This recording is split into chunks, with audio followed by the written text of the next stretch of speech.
Hello and welcome to DM Talks. It's been a long time and I'm a little bit rusty. We have moved office. I have created another company that will do a lot with chess. More about that later.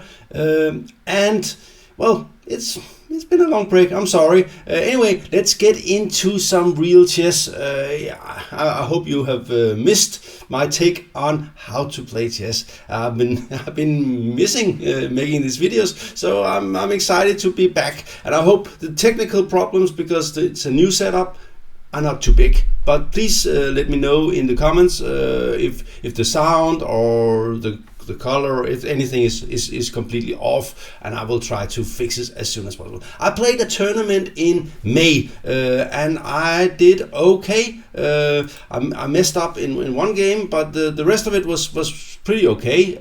I did manage to play some pretty good chess, and one of the games that sort of stuck to me because I thought it was pretty easy, but I realized that this is the kind of thing that's not easy for most players. So let's look into it. It's sort of the secret behind good strategic play in the middle game, and it's also the kind of way that I used to lose to grandmasters when I was 2370. I think this my opponent here, the Icelandic Alexander Jonansson, he's a talented guy. He went to the World Championship for juniors and did pretty well, and he will probably be a grandmaster or something. But he has a little thing he has to learn first, so let's look into it. He starts with c4. I was not expecting c4. I was expecting all kind of things, but I didn't know. My feeling was he was not that strong in the opening, so I thought that okay, this is good for me because that's my weak point as well. e5. Well, that's probably a good move, and d3, and I couldn't decide what to play here. Usually I would go probably something like knight f6 and d5, or maybe bishop c5 I played, but I'm not doing so well in this system, so I decided, okay, I'm gonna just go d6.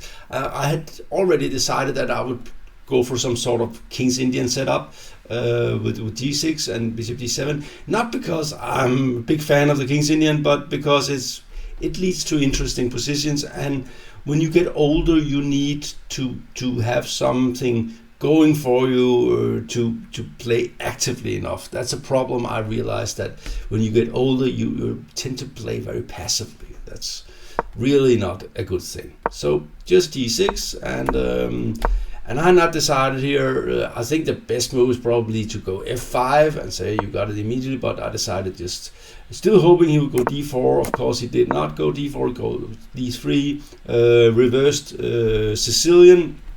Basically black's plan is to attack on try to see if you go after the king. Maybe sometimes you can go something like this.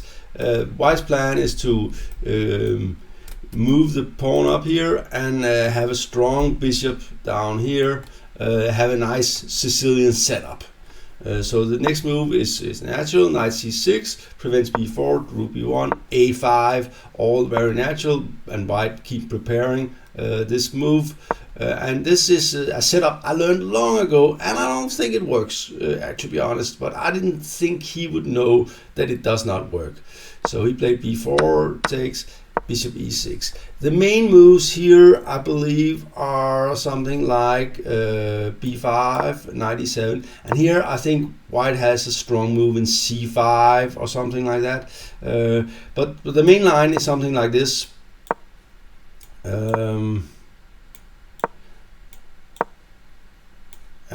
This is the idea, to exchange this one, and here black goes f5. There are some tricks in this kind of position.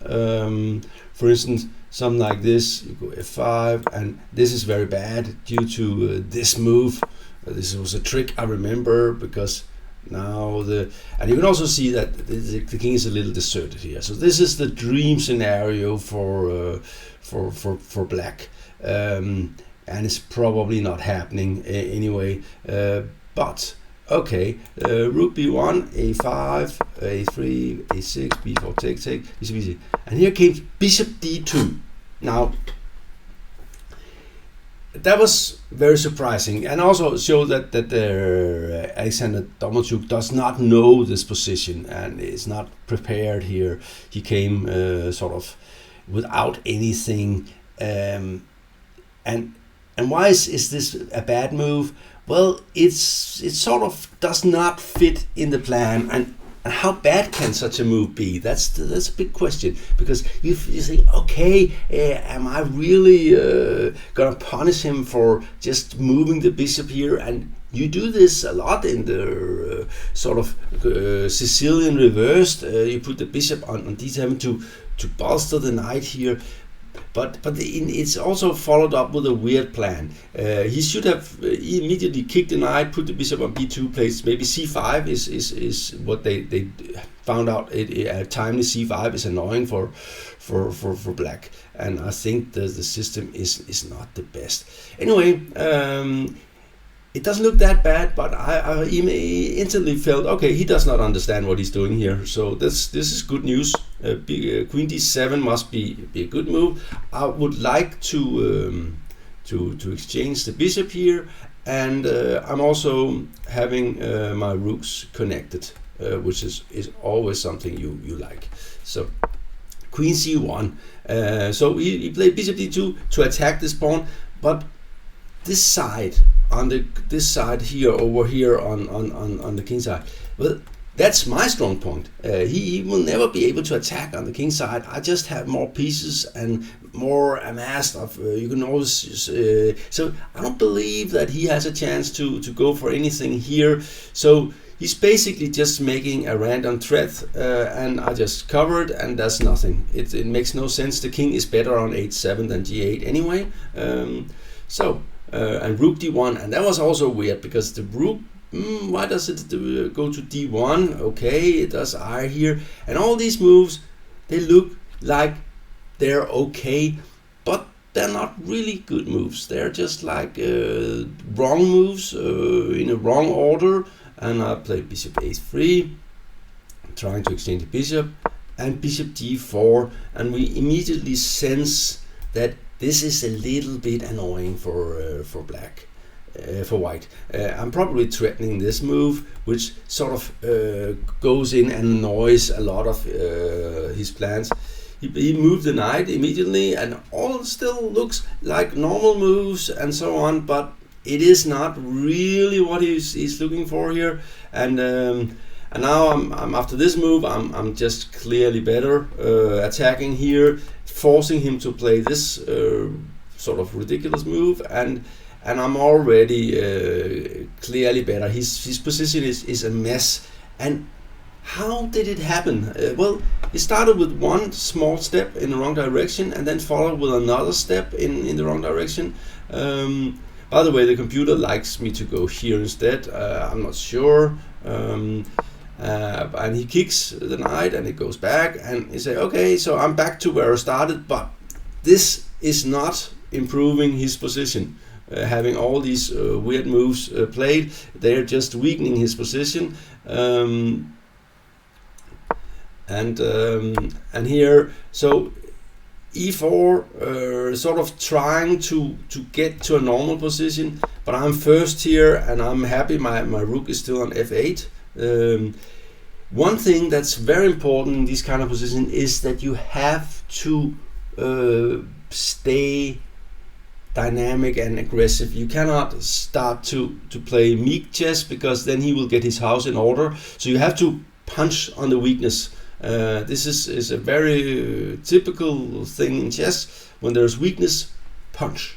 Go for it. Just clamp down on it. It's also in life. That's what the psychopaths, they do. They pounce on weakness, and they get away with it, and do well. And he of course hurries to get to it. And here I had to decide what to do. I was not completely clear on the path, but I thought that, okay, I must be better, because this looks weird, and there's this square, and his queenside attack is not going anywhere. But I thought this could be probably a good move, getting ready maybe to play here but also if the queen is going somewhere, then c7 is covered, because he's going to come with a knight on d5 at some point, probably. Queen e1, and here I realize, okay, I actually have to do something, and I realize that, okay, with the queen here, this one will actually be weak. So take, and knight e2, and rook a3. And of course black is better here. He's not like winning or anything like that, but he is clearly better. The computers think that I can probably do even better with attacking on taking on e4 and so on. Well, I just saw this line out of it says take and take. It doesn't take.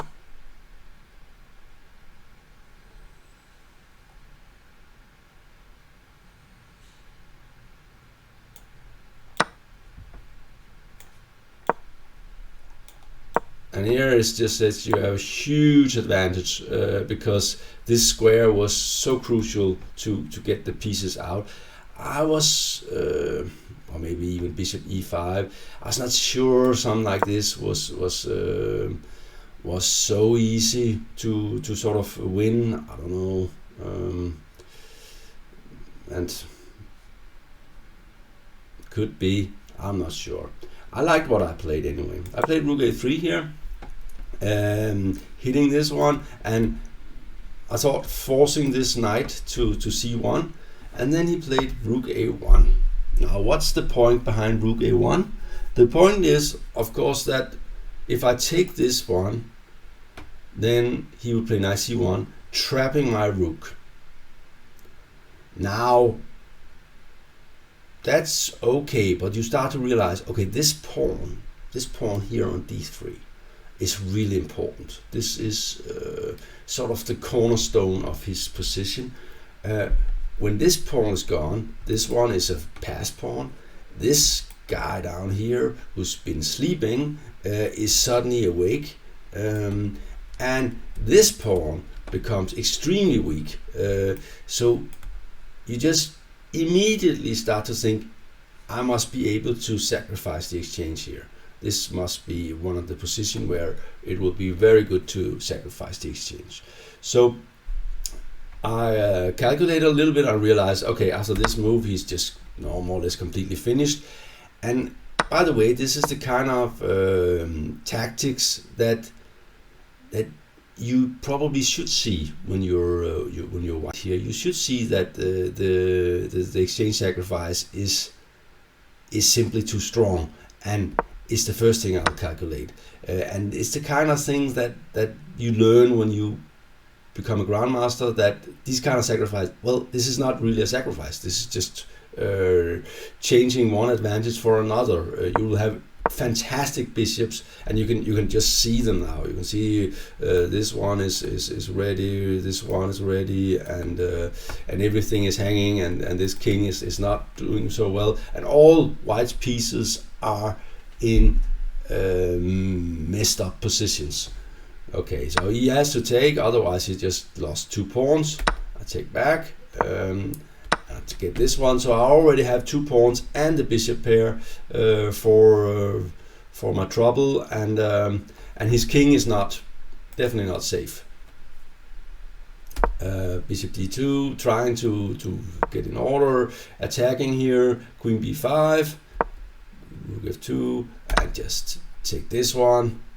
He took here, queen takes, rook c1, and bishop d4. All these moves. The thing is, it's this bishop is already better than the rook. So it's just a question how to sort of get. I think he could have. The thing is, if he allows me to take on e4. On e2, or I mean on f2, he will be much worse, because there will be a queen b6 check and so on. So he has to do this, and this is of course a disaster. He could take on e4 with the knight here. I would just take the ending. I think I'll take the ending like this, and I'm a clear pawn. I'm two clear pawns up. These are passed pawns. There will be a little bit of technical difficulties, but I should win this.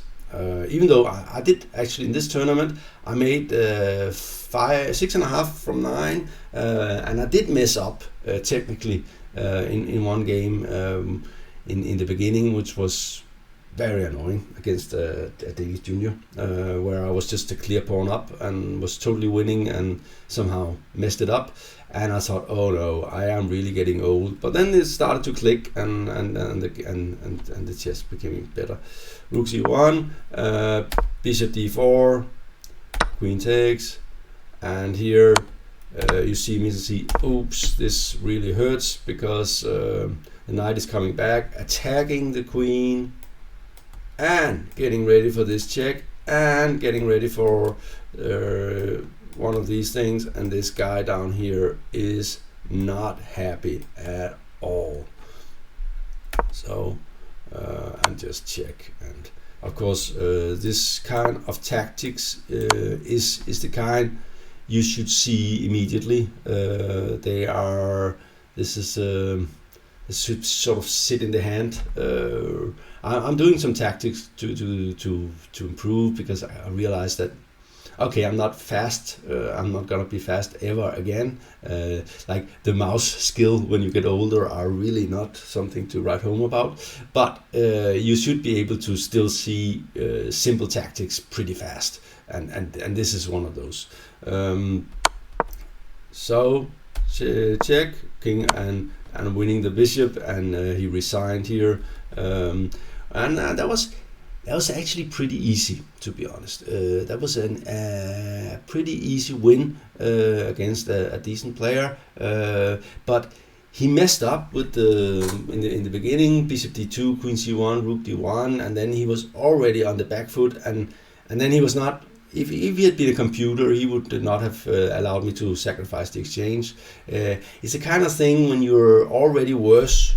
You said, okay, but at least I will have the exchange. But sometimes you just have to realize, okay, this is actually worse than what I had before, and not do it. Anyway, I hope DM Talks will be a little more frequently from now on. It's been really way too long. We're also coming with other video ideas, especially for not so strong players. With ratings lower. This is all big news soon coming out of, and I'll tell you here first. Thank you for watching. I hope you enjoyed this episode of DM Talks. It's nice to be back, and I can feel that I'm very rusty and my English sucks, but it will be better over time. Thank you for watching.